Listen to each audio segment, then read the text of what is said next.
tough. Hello, America. We got a man down here. Happened shortly before we went on the air. He's gone. No, I think he's. No, he's really. No, he's gone. No, I'm actually not. No, he's gone. No, really. No, I'm struggling, but I'm not dead. That's good. No, here's the thing. The GOP is dead. Wait. Ding dong. No, Totally. No, they're okay. They're totally dead. Let me just. There you go. Welcome to the Glenn Beck program and to TheBlaze, America. This is the network that you are building. The media is celebrating that the fact that the GOP is on its deathbed. And the president did some excessive GOP is dead celebrating at the inauguration as well, ignoring the 60 million Americans who voted against him while laying out a wildly progressive agenda. But look at me, I've got a white. Nobody does. People just don't get white coats from the white coat store. I'm a doctor, man. It's dead. Well, but here's what the media and the president still don't understand. We're celebrating the death of the establishment GOP right along with them.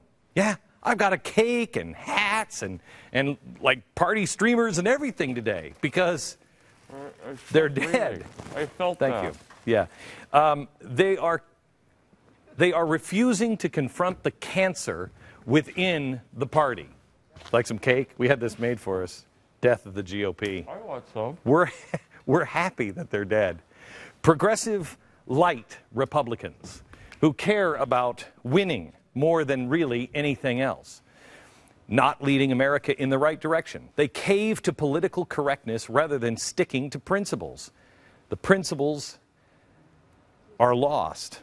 And we drive America further into debt and economic crisis. The only difference between the Democrats and the Republicans is the speed. I mean, wasn't that John McCain who was, going to slow down the citizenship thing by saying we're gonna tighten the screws down on the border just a little bit? You're standing there and giving citizenship to illegals. The destination is exactly the same. So with every elephant that meets its demise, and this one is actually kind of a sad, that was Edison that killed that elephant. As every elephant meets its demise, the real elephant's dying is really, really sad. But the GOP elephant dying, I'm actually, here, have some cake. Would you like some?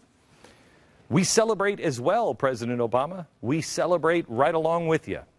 Where the media goes off the rails is when they say, as Time magazine did today, that it is the substance of conservative principles that need changing. No, it is not. The GOP is ignoring its deepest liability, not the tone, but the substance of its policies. The GOP hasn't stuck to its guns or its policies or its principles in I don't know how long. All they are is about winning. Who should be in the tent? We need a bigger tent. That's the wrong angle. And that's why we object. We have to make it clear now because progressives are all going in. And they are putting every chip on the table, both the left and the right progressives. Look at CBS running a segment about the as American as apple pie idea of giving up on the Constitution. I've got a simple idea. Let's give up on the Constitution. I know it sounds radical, but it's really not. Constitutional disobedience is as American as apple pie. Really? Yeah, let's listen to the guy who hasn't trimmed his beard. Then we have a president attacking conservative news outlets. In this case, last weekend it was Rush and Fox News, blaming them for the gridlock in Washington, D.C. Quote, on almost every issue, it's, well, Democrats and Republicans can't agree, as opposed to looking at why it is that they can't agree. Who exactly is preventing us from agreeing?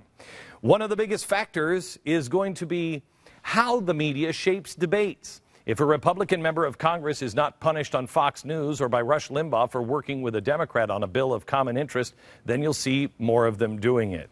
Of course, because all they care about is winning and their own power. But that claim, if I understand it right, that he's claiming that the only thing stopping Republicans from signing off on all of his progressive ideas is backlash from people like Fox or Rush or even people like me? Good. To that I say, amen and praise Jesus. Because if that stops them from being progressive weasels, just taking everything for their own power, amen, brother, amen. What do you say we do it some more? But what the media and the president fail to understand is, while the elephant may be dying, and it's not dying, it's dead. What isn't dying in America is personal responsibility. How do I know? You can trust me. I'm a doctor. Americans know we cannot spend more than we take in. We keep hearing about all the cops who are being fired across America's most dangerous cities, right? They threaten more violence if there's more spending cuts, right? We told you before about America's most violent city, Detroit. They sent out a warning that their city is in a war zone and that people should enter at their own risk. And don't bother calling 911 if you have an emergency, because they might not answer that call. That sounds bad. Whoa. Can't get the police to show up. Well, there's a couple things these cities all across the country like this have in common, and it's these things. First, they're among the highest spending cities. They're usually the biggest union cities, the most progressive cities, and they have the most debt. But there's something else that they have in common: a lack of common sense. As poverty increases in these cities, and as the ability to protect them is diminished, the president wants to start taking weapons away from everyone. Now, hang on. You have the police saying they can't defend the cities. Hey, Cherry Hill, New Jersey, you liking that one, huh? Yeah, it's great. They can't answer your 911 call. But also the president wants you to turn in a gun or any way you can defend yourself. Who disarms people when you can't afford police? It's idiotic, it's suicide, and it's absolutely unconstitutional. And it's the president's big plan. By the way, I shouldn't say everybody's guns go away. I mean, Senator Feinstein's weapon ban has a couple of exceptions in there, in case you're wondering who might be exempt. Well, let's just look at it. The assault weapons ban includes a grandfather clause that specifically exempts all assault weapons lawfully possessed at the date of enactment from the ban. The legislation, however, also excludes weapons used by government officials. Okay, law enforcement and retirement, but government officials? So is that do as I say and not as I do? We are in the wake of a media onslaught for pushing for more gun control. Yet 61% of Americans say new gun regulations won't change anything. The media is telling us that we're on the wrong side, except the facts is that they are on the wrong side. 61% of Americans say this isn't good. Common sense is not dead. It's just dead in New York, Los Angeles, and Washington, D.C. It's stronger than every place else. And I have a feeling something else I'm starting to hear a heartbeat of: personal responsibility. This weekend, a Wisconsin sheriff got into an awful lot of trouble because he urged residents in a new radio ad to arm themselves because there just aren't enough officers to defend them. Watch. I'm Sheriff David Clark, and I want to talk to you about something personal: your safety. It's no longer a spectator sport. I need you in the game. But are you ready? With officers laid off and furloughed, simply calling 911 and waiting is no longer your best option. You can beg for mercy from a violent criminal, hide under the bed, or you can fight back. But are you prepared? Consider taking a certified safety course in handling a firearm so you can defend yourself until we get there. You have a duty to protect yourself and your family. We're partners now. Can I count on you? You have a duty to protect yourself and your family. Think of that. You have a duty to protect yourself. That's true. We're partners now. He has to ask, can I count on you?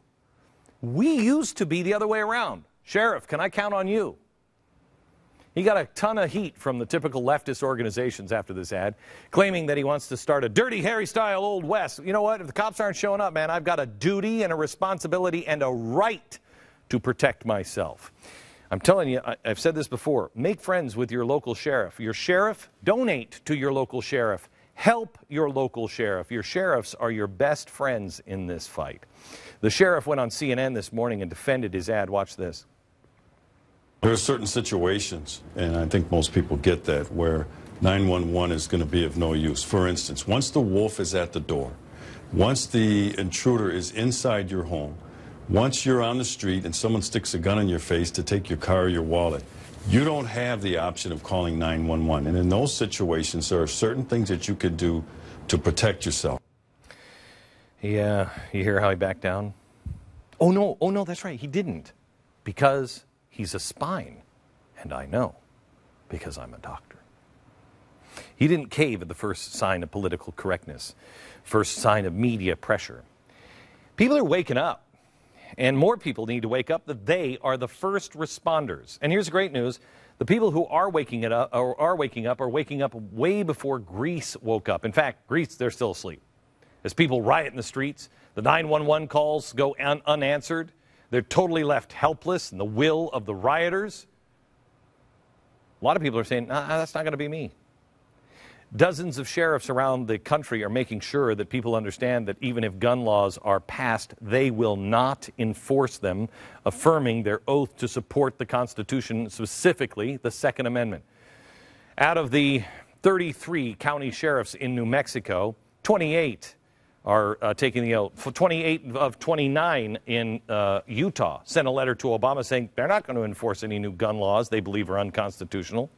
Sheriffs in California, Oregon, Missouri, Kentucky, Texas, Florida, Idaho, Arizona, Colorado, Georgia, New York, Oklahoma, they've all expressed the same darn thing. Please, sheriffs, somebody deputize me. I'll ride in the car with you. I'd love to help you enforce this.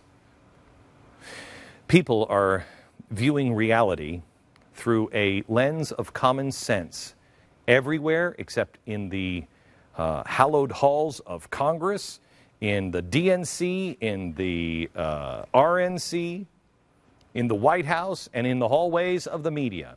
But everywhere else, common sense is starting to wake up. The president is blinded by his utopian European academia spectacles.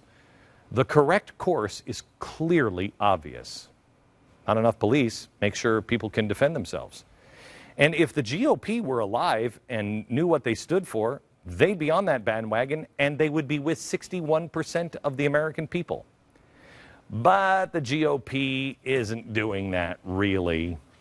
And America's top brass in either party, not really. The GOP isn't dying because they won't compromise. They're dying because they don't articulate or even understand the principles of freedom, and in fact, they sabotage them. So we face a choice. We follow the suggestions of progressive elitists who defy common sense. I mean, how can they protect us while at the same time they spend so much that we can't hire any cops? If we do that, more people will die if we follow that course. If we follow the Republicans, we arrive at exactly the same miserable fate. Our arrival is just maybe slightly delayed. Or we can have cake and celebrate the end and the death of the GOP. Mr. President, you're not scaring people when you say that the elephant is dead. Many of us are celebrating. We love the fact that the people like John McCain will finally go away.